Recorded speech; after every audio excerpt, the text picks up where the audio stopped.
about below. She's making Mia Khumalo be a proud mother every day, guys, and not regretting for raising her as her own daughter. So today, Mia Khumalo decided to surprise us on her Instagram account. Before I get to start of today, you know the rest of the house. So I'm peace and for welcome to Truly Entertainment. Thanks so much for joining me. Do not forget to subscribe, to like, a comment. Happy Monday. Please take care of yourself.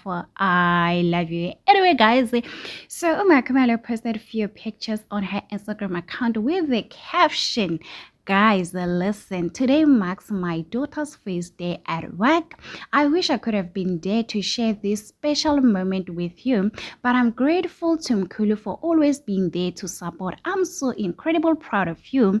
Tata Tobile, Nganka Tobile, thank you so much for Musamseleko. Also, she did tag Musamseleko for this blessing. Her name is Below Enhle Apile Mseleko. Guys, welcome to the corporate world. And below, we wish you nothing all the best. If there's one thing I will say, Mia Khumalo, she's a proud mother right now.